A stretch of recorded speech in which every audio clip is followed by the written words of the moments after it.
Rock Lee, Mesh, Maitogai, Garou, Guts. O que todos esses personagens têm em comum?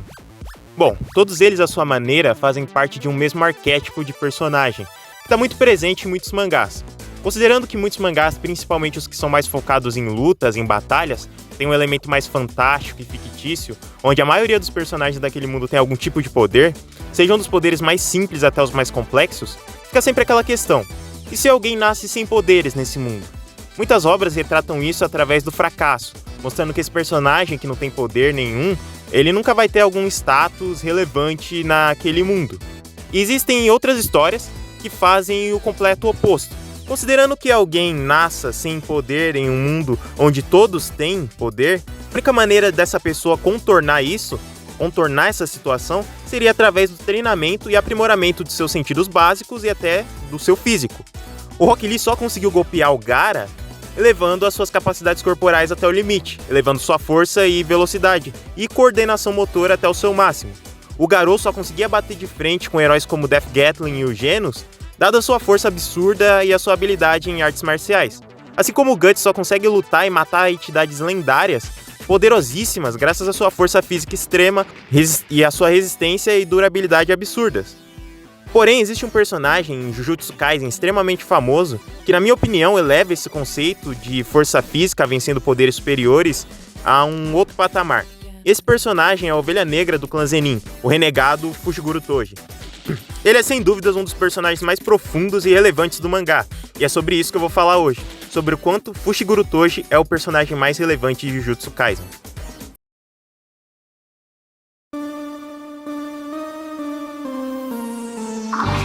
Antes de mais nada, é preciso deixar claro que, diferente de outros personagens populares de Jujutsu Kaisen como o Gojo, o Sukuna e o Yuta, o Toji tem pouquíssimas aparições, tendo pouquíssimo tempo de tela tanto no mangá quanto no anime. E tem muita coisa que não sabemos sobre ele e do seu passado. Mas afinal de contas, como que um personagem que aparece tão pouco tem tanto impacto na história e conseguiu ficar tão popular entre os fãs? E para isso a gente tem que voltar na primeira aparição do Toji dentro do mangá. Em Jujutsu Kaisen é deixado implícito que maldições são uma espécie de evolução do ser humano, o próprio Tengen fala isso, e que é um estágio natural.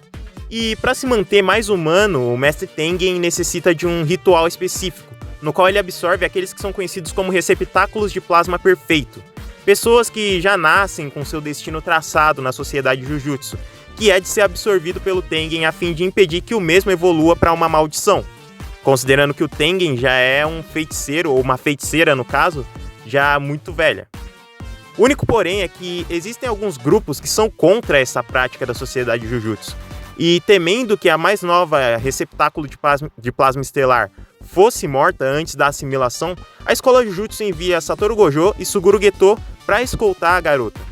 E só para lembrar quem eram o Gojo e o Geto na época em que eles eram jovens, mesmo eles sendo muito jovens, os dois eram literalmente considerados os mais fortes dentre os feiticeiros, com muitos considerando eles em pés de igualdade com feiticeiros lendários do passado. E sem contar que os dois também eram melhores amigos. E é em meio a todo esse cenário que a gente conhece Fushiguro Toji. A princípio ele é um mercenário contratado por um culto para impedir a assimilação da receptáculo com o Tengen, por qualquer meios que fossem necessários. Os contratantes sabiam da fama de Gojo e de Geto como invencíveis e optaram por contratar Toji graças ao seu renome no submundo, amplamente conhecido como o assassino de xamãs. Porém, é aqui que entramos no passado do Toji, e o que faz ele tão diferenciado. Toji era membro da família Zenin, uma família de renome na sociedade Jujutsu extremamente aristocrata, que tem uma posição de prestígio no topo da hierarquia do mundo Jujutsu junto com outras duas famílias. E que por possuir tal status, sempre prezam pela força de seus indivíduos e pelas técnicas amaldiçoadas acima de tudo. E aí que entra o Toji, já que ele, por algum motivo, nasceu com uma anomalia extremamente rara, a restrição celestial. É uma condição inata que impede que o indivíduo produza energia amaldiçoada, impedindo mesmo de usar qualquer tipo de técnica Jujutsu, sejam as mais simples, como a liberação de energia, até as mais complexas, como expansão de domínio e reversão da energia amaldiçoada. E por conta disso, o Toji sempre foi muito maltratado dentro da sua família. A cicatriz que ele tem na boca é fruto disso.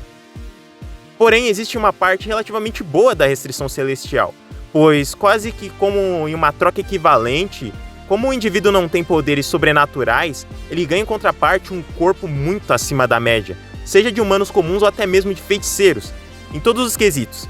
E um plus nisso tudo é que, por não possuir energia amaldiçoada, o indivíduo não pode ser facilmente detectado por feiticeiros que sempre confiam na energia amaldiçoada dos seres vivos para poder detectar qualquer um que está ao seu redor. Ou seja, o próprio Toji sempre teve ciência da sua força e sabia que era mais poderoso até mesmo que muitos membros da elite do clã Zenin, que sempre trataram ele como se fosse lixo. Toji criou em si mesmo um nojo pela própria família, e abominava até mesmo o seu sobrenome como Zenin, e quando teve a chance saiu de lá, e usando das suas habilidades e de seu corpo sobre-humano, começou a trabalhar no submundo, como um mercenário, rendendo a ele a fama de assassino de feiticeiros, já que ele exterminou vários, e o seu lema era muito claro: desde que ele fosse bem pago, ele não ligava para quem era o alvo, e mataria qualquer um sem questionar. Mas algo mudou quando ele conheceu aquela que seria sua futura esposa, a mãe de seu futuro filho. Por um instante ele não era mais aquele homem frio e que não se importava com nada, e ela era a única que fazia com que o seu lado mais humano se aflorasse, impedindo ele de ser aquele cara mais hedonista que só se importava com dinheiro. Porém, nem tudo que é bom dura pouco, e a esposa do Toji veio a falecer, deixando ele agora sozinho de novo, porém agora ele tinha uma carga a mais, ele tinha um filho para cuidar. E agora a única pessoa que fazia com que ele tivesse algum tipo de empatia se foi, e aí ele voltou a ser como ele era antes. Sem nenhum escrúpulo, ele negocia com o chefe da família Zenin a venda do seu próprio filho, já que o clã tinha um interesse absurdo no potencial que o Megumi poderia ter, principalmente se ele herdasse a técnica das 10 sombras. Agora, sem filho e sem esposa, ele fica sabendo de uma garota que estava sendo escoltada pelos xamãs mais fortes de todos os tempos, e que existiam grupos que tinham interesse em pagar muito bem a quem matasse a garota. E aqui a gente vê que o Toji leva o seu trabalho muito a sério, já que ao ser contratado para dar cabo da garota, ao invés dele ser orgulhoso e querer ser honrado e enfrentar os caras de frente, enfrentar o Gojo e o Geto de frente, ele faz diferente, construindo todo um plano, arquitetando, onde ele tinha certeza de que ele sairia como vencedor, não importando os meios que fossem necessários para isso. Ele sabia que poderia lidar com Geto com uma certa facilidade, mas o problema mesmo era o Gojo, já que os 6 olhos do Gojo poderiam até mesmo perceber o Toji, que é um cara que não tem energia amaldiçoada nenhuma. E sem contar que o Toji carrega junto dele uma maldição que ele usa como inventário para suas armas, então ele também poderia detectar isso. Além de ser um saco, ele ter que lidar com o ilimitado do Gojo. Como que ele poderia alcançar e tocar no Gojo sem ser detectado e ainda tendo que quebrar o ilimitado? Então ele cria um plano que consiste em 2 etapas. Primeiro ele anuncia na Dark Web um prêmio altíssimo pela cabeça da garota, sabendo que qualquer um, seja humano ou xamã, seria incapaz de encostar nos feiticeiros ou nela, mas que pelo menos o estresse de ter que lidar com diversos oponentes recorrentes que viriam em busca da garota faria com que a Gojo ficasse cada vez mais cansado e desgastado no processo, e que ao chegar no local de destino onde a garota seria deixada, ele seria obrigado a desativar sua técnica do infinito. A segunda parte do plano seria, após o Gojo desligar o seu infinito e ficar mais vulnerável, deixar a guarda baixa, ele chegar e rapidamente executar o Gojo, e posteriormente neutralizar o Geto para depois matar a garota e concluir sua missão. A primeira parte do plano funciona como esperado, restando pro Toji agora só esperar para executar sua presa. Chegando no lugar destinado, Gojo, agora aliviado, desativa o seu ilimitado. Ele já estava bem cansado e bem desgastado de ter que ficar protegendo a garota durante todos esses dias, mesmo tendo a ajuda do Geto. Sabendo que mesmo que um inimigo se aproximasse deles, eles sentiriam e eles estavam dentro de uma barreira, seria fácil detectar um inimigo. E aí que o Toji, como um fantasma, facilmente empala o Gojo, e mesmo que isso não tenha ferido o Gojo gravemente, aquilo meio que abala o Gojo. Pô, como que um cara chegou tão perto de mim sem eu perceber, dentro da barreira? O Geto corre com a garota para prosseguir com a assimilação e não correr nenhum risco dela ser morta no processo, e o Gojo fica para enfrentar o assassino de feiticeiros. Nesse momento, o Gojo entende a situação em que ele se encontra, pois percebe que aquele que estava na sua frente não era um feiticeiro, mas sim um humano comum com propriedades físicas elevadas. E em uma execução quase que perfeita, Toji neutraliza o Gojo, quebrando o seu ilimitado com uma de suas armas especiais que ele tira da maldição que ele usa como inventário. Agora, com o Gojo supostamente morto, só lhe restava matar o seu alvo, e em meio a uma cena bem emocionante da garota dizendo pro Geto que ela não queria morrer, que ela queria viver, ela tinha um apego pela própria vida dela. Mesmo que esse seja o destino dela, ela não aceita esse destino. Numa virada bem anticlimática, o Toji mete uma bala na cabeça dela. E o ponto interessante disso era que tanto o Gojo quanto o Geto nem sequer cogitaram que eles poderiam ser derrotados por qualquer um que seja. Pô, eles eram os mais fortes. O que eles tinham medo era da garota morrer, de fazerem algum plano, alguma coisa, e a garota morrer. Mas eles mesmos não estavam preocupados com a vida deles. Eles estavam preocupados com a vida da garota. Eles sabiam que ninguém poderia encostar neles. Então imagine o choque do Geto ao ver, ao invés do Gojo, o mercenário ali na frente dele. E aqui a gente vê a importância absurda que o Toji tem pro verso de Jujutsu. A receptáculo de plasma estelar era extremamente importante nos planos da sociedade de Jujutsu para impedir que o Tengen se aproximasse mais do conceito evolutivo de maldição, o que futuramente inclusive ajudou nos planos do vilão da obra, que é o Kenjaku. Sem contar que a derrota do Satoru Gojo e a morte da garota foi o que fez com que se originasse um outro vilão, que é o próprio Geto. Pois o conceito que o Geto tem de que humanos são meros macacos que só atrapalham os feiticeiros nasce em boa parte do ódio que ele nutriu pelo Toji naquela situação. Afinal, aquele que conseguiu derrotar o seu melhor amigo, matar uma garota inocente e ainda atrapalhar o equilíbrio do mundo Jujutsu, não foi um feiticeiro, foi um mero humano, que também foi contratado por outros humanos que não são feiticeiros. Ou seja, o Toji sozinho foi responsável pela ascensão do Geto como vilão e contribuiu para os planos do Kenjaku. E foi responsável pelo Gojo depois atingir a sua iluminação, por assim dizer, desenvolvendo a sua reversão de energia amaldiçoada e ficando cada vez mais forte a partir disso. Mas a relevância do Toji não acaba por aqui. Após dar uma surra no Geto e concluir a sua missão, ele é encurralado pelo Gojo, que agora voltava da sua quase morte, bem mais forte, morrendo na luta contra o Xamã e deixando a sua vontade de ver o seu filho bem pro mesmo, pedindo para que ele fizesse alguma coisa em relação à venda do garoto pro clã Zenin. A sua fama como o humano que sozinho derrotou os dois xamãs mais fortes do mundo se estendeu por diversos feiticeiros que o tinham como uma lenda. E agora, em Shibuya, com todo o tumulto de matança entre maldições e feiticeiros, uma xamã com a habilidade de mexer com o mundo dos mortos traz o seu corpo sem consciência de volta para que ele seja controlado pelo neto dessa velha. O que ela não esperava é que o corpo do Toji era tão diferenciado e tão forte que facilmente subjugou a alma daquele cara. Ela fica até assustada. Pô, eu chamei aqui, eu contatei as informações apenas do corpo, o que eu trouxe foi o corpo, não sua alma, por que você tá aqui? E aí ele fala, pô, meu corpo sempre foi diferente das outras pessoas. Então, obviamente, a alma desse cara perdeu pro meu corpo. E agora, de volta, a primeira coisa que passou pela sua mente era: tenho que derrotar alguém mais forte. Eu tenho que ir atrás dos mais fortes. E após matar a velha, agora na expansão de domínio de Dagon, uma maldição de Rank S, uma maldição especial, que estava dando trabalho para 4 feiticeiros que eram extremamente poderosos. A gente tinha o Nanami e o Naobito grau 1, a gente tinha o Megumi com a técnica das 10 sombras, e agora com uma expansão de domínio que, mesmo estando incompleta, ainda era forte. E a Maki, que também era uma feiticeira muito forte, os 4 não estavam nem conseguindo encostar no Dagon. O Dagon estava dando uma surra nos 4.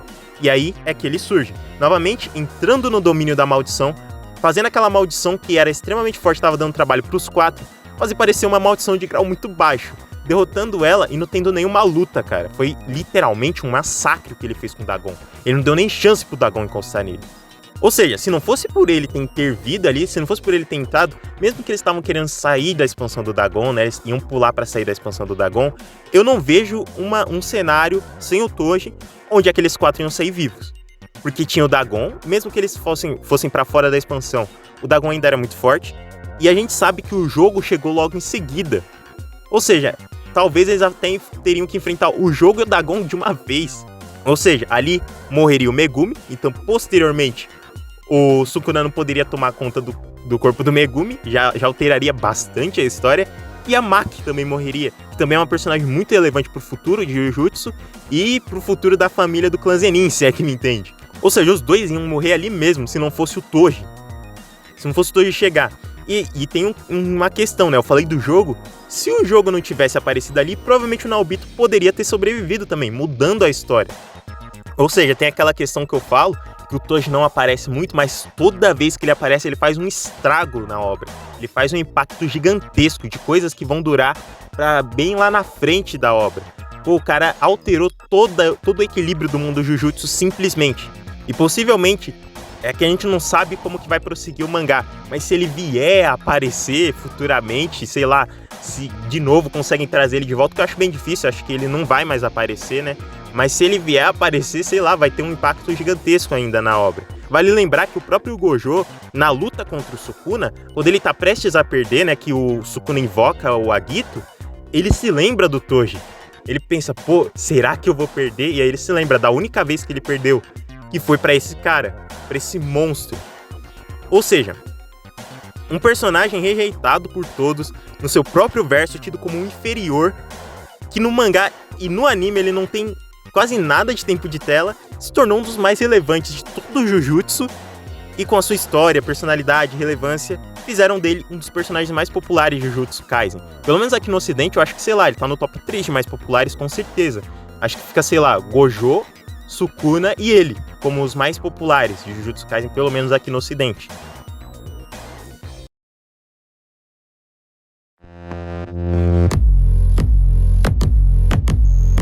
Mas bem, era sobre isso que eu queria falar, sobre esse personagem que eu gosto muito, de um mangá que eu também gosto muito, Jujutsu Kaisen. Talvez, eu não sei se é meu personagem favorito, porque eu já fiz um vídeo do meu personagem favorito, que é o Hajime. O Hajime eu gosto muito dele, mas o Toji tá em segundo lugar ali, com certeza, é um personagem absurdo, e a gente vê muito da escrita aqui da GG, ou do GG Akutami, não sei, né, não dá pra saber se é uma mulher ou se é um cara, mas a gente vê bastante da escrita dele, como ela consegue fazer personagens carismáticos, cara. Um personagem que não aparece muito tem uma legião de fãs. Isso acontece com alguns outros personagens também. O próprio Hajime, que eu fiz um vídeo, pô, é o meu personagem favorito e que nem tem tanto tempo de tela assim. Porque ele é carismático, eu gosto bastante dele. Mas enfim, era sobre isso o vídeo. Muito obrigado a todo mundo que assistiu. O canal tá crescendo bastante. Por mais que ainda seja pequeno, pra mim já é muita coisa. Muito obrigado. Dá like, se inscreve e valeu, é nóis.